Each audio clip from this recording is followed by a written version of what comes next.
এটা হলো ক্লাস 12 এর 13.2 কেমন সম্ভাবনা যে অঙ্ক আছে 7 নাম্বার অঙ্ক এ এবং বি ঘটনাদ্বয় এমন যে P of A equal to 1/2 P of A union B equal to 3/5 P of B equal to P প্রদত্ত পি নির্ণয় করো যদি এক নাম্বার পরস্পর পৃথক দুই নাম্বার স্বাধীন হয় কেমন মানে আমাদের পিটা নির্ণয় করতে হইব দুইটা সত্য এখানে দেওয়া আছে বলা হয়েছে প্রথম সত্যটা কি তারা পরস্পর পৃথক কেমন পরস্পর পৃথক আর দ্বিতীয় সত্যটা কি পরস্পর স্বাধীন মানে এ এবং বি স্বাধীন হলে তখন পি এর মান কি হইব আবার এ এবং বি পৃথক হলে তখন পি এর মান কি হইব তাহলে আমাদের এখানে যেটা জানা দরকার সেটা হলো স্বাধীন হওয়ার সূত্রটা কি কেমন স্বাধীন হওয়ার সূত্রটা কি আরেকটা হলো পৃথক হওয়ার সূত্রটা কি বুঝছো তো এটা এখানে দেখো স্বাধীন পরস্পর পৃথক হলে আমরা এই সূত্রটা আমাদের মনে রাখতে হবে কেমন এখানে যে সূত্র লেখা আছে এই সূত্রগুলো আমাদের একটু মনে রাখতে হবে অঙ্কটা করার জন্য এই সূত্রটা খুবই গুরুত্বপূর্ণ কথাটা বুঝছো তো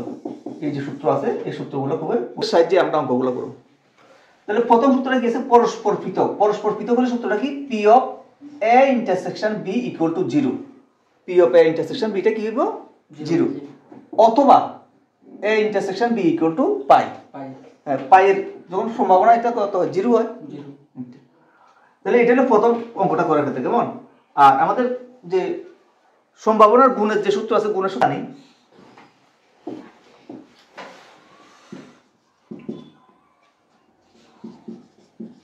আমরা জানি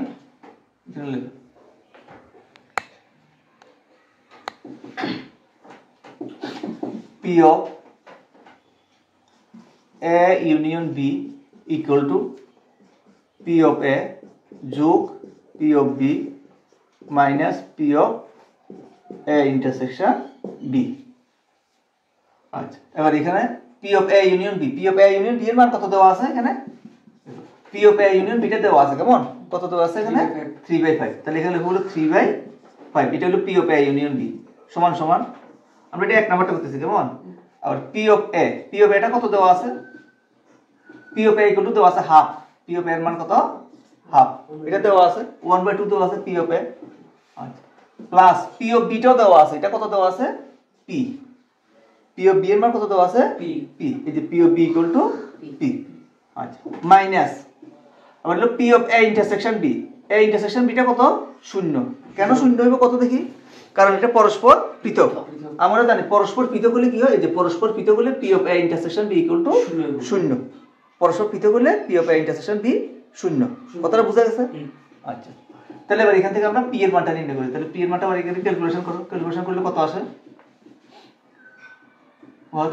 3/5 minus 1/2 equal to P implies তাহলে এবার এখানে লসাগু করলে কত হয় 5 দুগুণে 10 ঠিক আছে 5 দুগুণে 10 তাহলে এখানে কত হয় 2 3 দুগুণে 6 বিয়োগ 5 তাহলে হলো 1/10 তাহলে পরস্পর পৃথক হলে এটা হলো সূত্রটা কেমন এটা আমরা এক নাম্বারটা বললাম ঠিক আছে যখন পরস্পর পৃথক আচ্ছা এতটুকু ক্লিয়ার ভাবে বুঝা গেছে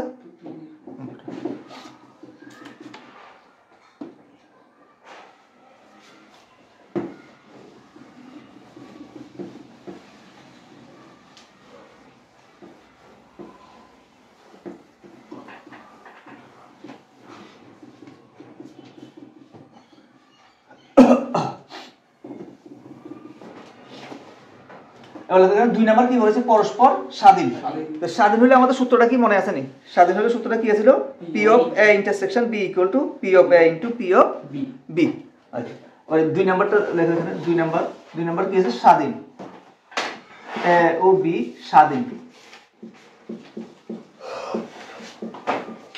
হলে P of A intersection B equal to P of A into P of B এটা হলো স্বাধীন হলে সূত্রটা কেমন P of A into P of B তাহলে এখানে P of A intersection B টা কত দেওয়া আছে A intersection B টা দেওয়া আছে নি নাই তাহলে A intersection B টা তো আমাদের বাইর করতে হবে কেমন হ্যাঁ নির্ণয় করতে হবে আচ্ছা P of A intersection B equal to কি হয়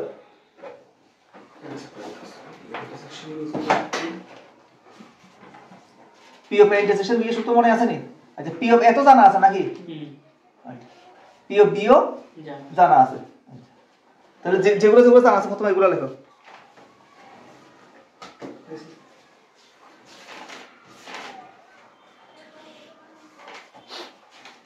P of A intersection B, P of A intersection B এর সূত্রটা এখান থেকে আমরা লিখতে পারি কেমন? এখান থেকে যদি লিখি P of A intersection B এর সূত্র, এই যে দেখো এই জায়গা থেকে যদি আমরা P of A intersection B এর সূত্র লিখি, P of A union B equal to আছে কত? P of A plus P of B minus P of A intersection B. তাহলে এখান থেকে আমরা P of A intersection B এর সূত্রটা কি পাই? তাহলে পি অফ এ ইন্টারসেকশন বিটা যদি এদিকে আনি তাহলে এখানে হয় কত?